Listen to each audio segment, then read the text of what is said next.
It. I believe this is probably the heartbeat that prompted Miss Garcia to pursue her efforts in bringing us an ecology club. This is her daughter, who flew down here from. Let me make sure I get this right. Omaha, Nebraska. Okay, she does not live here, but she knew we were having this march, and she flew down here to participate in this march. And she is a wildlife biologist, boys and girls.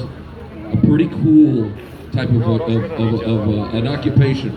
And she's been out there with the elephants and rhinos, and some of the pictures that you'll see on our banners and inside the gym, you will see her interacting with wildlife. So at this time, I'd like to invite a very special guest, Miss Carla Garcia, to say a few words.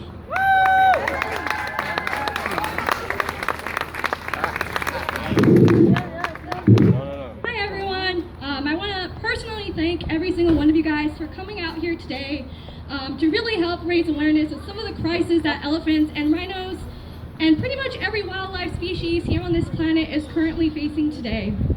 For the past 7 months, I actually dedicated my time to working with big cats and bears in Arkansas.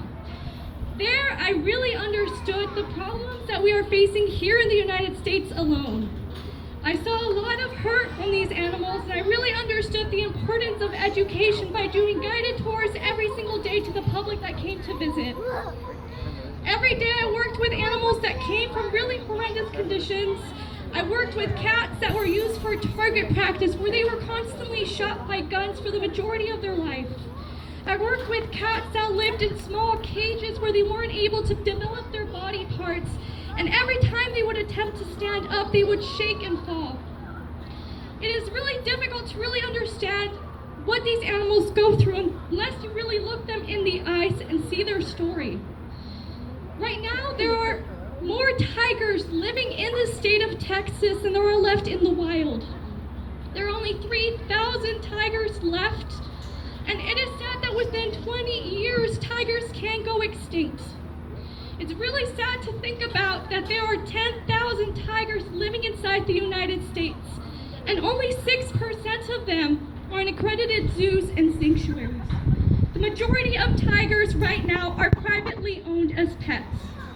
It's actually incredibly easy to buy a lion or a tiger or a bear as a pet. In fact, I cared for a lion named Brody who was bought for $175 at a gun auction as a pet for 4 kids. And this is something I saw with every single one of the cats and the bears that I worked in. These cats were declawed and they were defanged. Their bones were amputated. I worked with a bear whose legs hurt so much from being declawed that she had to army crawl everywhere she went. Animals that legs twisted and curved in every direction because of the pressures from being amputated by having their claws removed. Every day it's important to raise awareness and educate the people around us about the crisis these animals are facing so that one day we can really make an impact, and that hopefully one day animals will no longer be kept as pets, because tigers aren't an appropriate pet. Neither are lions or tigers. These are dangerous animals. They are predators, and they could kill you in a second. But yet they are found all throughout the United States in people's backyards, in people's apartment complexes.